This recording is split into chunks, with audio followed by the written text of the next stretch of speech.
এই মুহূর্তে বাইপাইলে আছেন সহকর্মী রকিবুল রাহাত। সরাসরি চলে যাচ্ছে সেখানে। রাহাত, মহাসড়কে যানজট কেমন দেখছেন আর যাত্রীদের ভোগান্তি কেমন কেমন যাত্রীরা ভোগান্তিতে পড়েছে জানাবেন।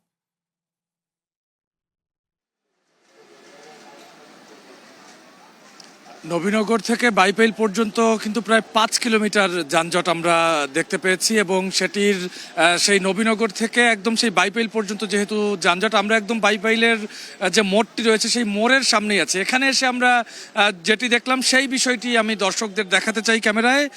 আমরা দেখছি যে এই জায়গাটিতে যেহেতু বাইপাইল স্টেশন অর্থাৎ বাস স্টেশন, সেক্ষেত্রে এই জায়গাটিতে এসে বাসগুলো দাঁড়াচ্ছে এবং বাসগুলো দাঁড়িয়ে মূলত যাত্রী তোলার কারণে কিন্তু পেছনে প্রায় 5 কিলোমিটার দীর্ঘ যানজট তৈরি হয়েছে এবং সেক্ষেত্রে যেহেতু প্রতিটি বাসই 2 থেকে 3 মিনিট করে এই জায়গাটিতে দাঁড়াচ্ছে, সেক্ষেত্রে পেছনের গাড়িগুলো কিন্তু আসতে মূলত সময় লাগছে এবং একই সাথে এখানে যেহেতু এলিভেটেড এক্সপ্রেসওয়ের কাজ চলছে, সেক্ষেত্রে কিন্তু রাস্তাগুলোর অবস্থাও ভালো না, খানাখন্দে ভরা এবং সকাল থেকে যেহেতু থেমে থেমে বৃষ্টি হচ্ছে, সেক্ষেত্রে সেই ঈদযাত্রায় বৃষ্টি আরও বাড়তি ভোগান্তি এনেছে উত্তরাঞ্চলের যারা যাত্রা করছে তাদের জন্য। এবং আমরা আরও প্রায় ঘন্টাখানিক আগে, অর্থাৎ এই 5 কিলোমিটার পথ পাড়ি দিতে আমাদেরই কিন্তু প্রায় 1 ঘন্টার মতো সময় লেগেছে। সেক্ষেত্রে সেই যানজটটি এখন হয়তো বা আরও বেশি বেড়েছে।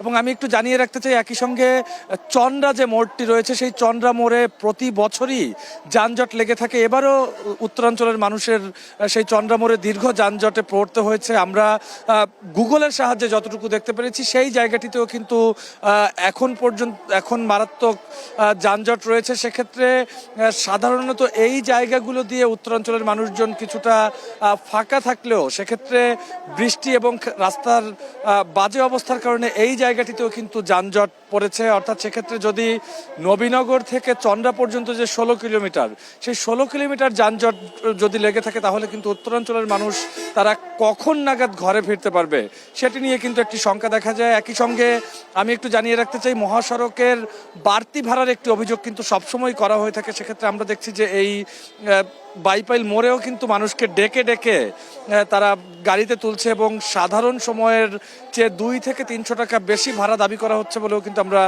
বেশ কয়েকটি পরিবহনে আমরা দেখতে পেয়েছি। যদিও এখানে যে ট্রাফিক পুলিশ যারা রয়েছে বা অন্যান্য পুলিশের যারা দায়িত্বে রয়েছে মহাসড়কের নিয়ন্ত্রণে বা মহাসড়কের শৃঙ্খলে, তারা কিন্তু বৃষ্টির কারণে তাদেরও কিছুটা হিমশিম খেতে হচ্ছে এই যানজট থেকে মানুষকে মুক্ত করতে। তবে আমরা দেখেছি যে কিছুক্ষণ আগে বৃষ্টি কিছুটা কমে আসার পর ট্রাফিক পুলিশ সদস্য যারা রয়েছেন তারা কিন্তু এই সড়কটিতে যেন নির্বিঘ্নে যান চলাচল করতে পারে, যানজট যেন কমে, সেজন্য তারা এখন পর্যন্ত চেষ্টা করে যাচ্ছে।